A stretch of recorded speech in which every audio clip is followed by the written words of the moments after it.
Welcome to the Commander Lab. Today we are talking about a change that's coming to the damage assignment order when it comes to attacking and blocking creatures that we will have to deal with when Foundations comes out. I am Ken. And I'm PJ. And the best way to describe what's happening is to actually show you. So right now, PJ is going to go and get his screen ready to actually show you how attacking and blocking will change when Foundations is released. All right, so PJ's all set, so let's tune in. PJ, take it away. All right, what's going on, everybody? All right, so this is a new change that's coming out, goes live November 15th with the release of Foundations.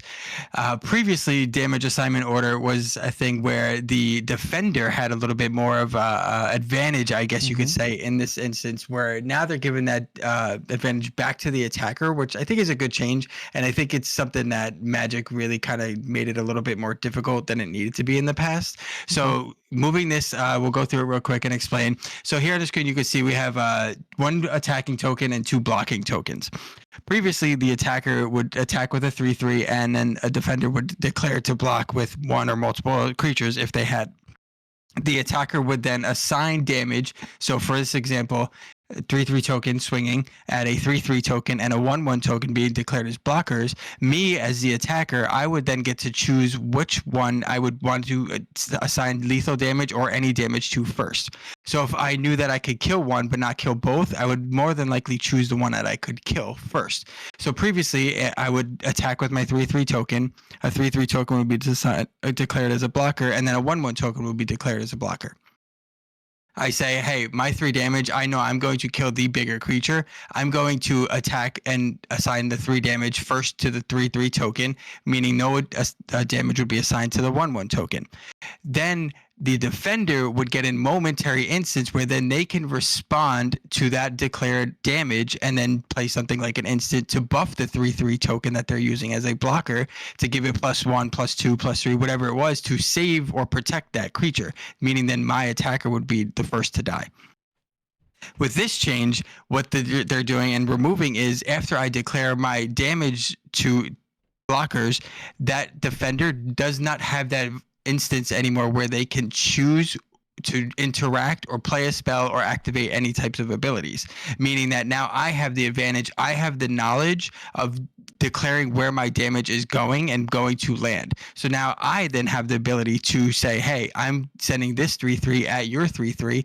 I am going to now buff my 3/3 because you declared that 3/3 as an attacker, a blocker, sorry. So what do you think about this, Kenny? How do you think this goes? All right, so just looking at it now, and it's also like how much damage you can apply to each creature. So in this instance, your 3/3 token is attacking, right? And then you have those 2 blockers. I can decide I want to do 1 point of damage to the bird, and I want to do 2 points of damage to the ape. Now, after I have assigned that damage, again, there is no instance where you can do anything. As soon as the damage is assigned, it's immediate. So there is no time for you to buff that token if you wanted to, because it's already been assigned after you declare blockers. I'm going to go full screen for a minute and give my opinion while you get your camera set up again. I don't mind that they're making changes like this. I do think, though, it's a nerf when it comes to combat tricks. I've always been a big fan of being able to attack, and then if someone says block, like, okay, block, I want to do this, and then I can respond by buffing my creature and killing that attacker. But now I feel as a blocker, I'm getting that power taken away from me. And PJ, I want to bring you back in here because you said that you like this change. I don't really love it. We'll see how it is when it comes to in-game interaction and how much it changes. But I do feel like it's a nerf, not a buff. Yeah, I think it is a nerf from the defending aspect. I think it's a buff from the attacking aspect. I think the point that Wizards of the Coast is trying to make with this change is that they're trying to make it more streamlined to how combat works. I think the opportunity to interact at multiple instances might have been a little more confusing. And I think the whole foundation of Foundations is to get a lot of new players to playing Magic and understand how Magic works at its base level. I mean, yeah, I agree with that. Do you think that this is one, I guess, step or procedure that they've taken away that now is going? How much clarity do you think this is actually introducing when it comes to combat? Is it a 5 out of 10? Is it a 9 out of 10? Is it just a 2 out of 10? I think this change doesn't really move the needle for me. Yeah, I don't think in the grand scheme of how Magic works, I don't think this changes much. I think maybe a 2 or a 3 on a scale of how much this affects Magic gameplay.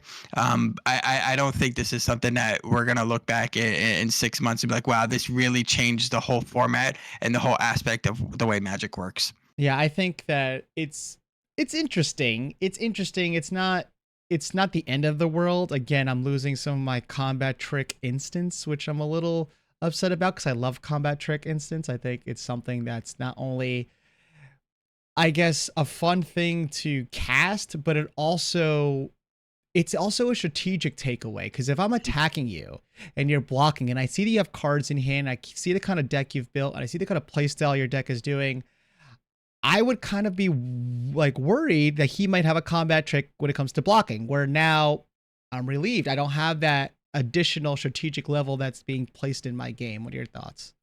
Yeah, I think this is something that trying to think how to explain it. I think this is something that allows you to get away with attacking a little bit more freely. When I think previously you had to really think about and use your resources, your creatures as attackers a little bit more strategically because people then did have that chance to interact with it. I think this makes it so like, hey, I see you have a board state. Like I know I could kill one or two of these creatures without really anything happening because of this new effect. Again, not knowing how much this really plays into it that much going forward, but I think allows the attacker to do a little bit more than they needed. They were able to in the past. All right, so I mean, I don't know if we're split on this decision, if we're kind of both on the same page here, but we'd love to hear from you, the viewer, on what you think about this change. Please let us know in the comments below. Are you Team PJ, where you feel like it's a good change, or are you Team Ken, where you feel like, I don't know if this change was really needed? Is that fair to say, PJ? Yeah, I think that's absolutely fair. I think we're more so leaning towards almost at the end of this being indifferent with the change, but I think Yeah. you're a little bit more on the side of, hey, I like being able to defend and having my tricks handy if I needed to defensively. Mhm. Um, I'm more of the type of player that likes to be aggressive with attacking, so I think this maybe helps me a little bit more, but I don't Mhm. know. Who knows? We'll see. All right. Well, that is our very quick and fast episode about how this change is coming to Foundations. November 15th, this change does take effect. So remember to brush up on the rules if you head out. I am Ken. And I'm PJ. Don't forget to keep playing and We're tapping out. see you later.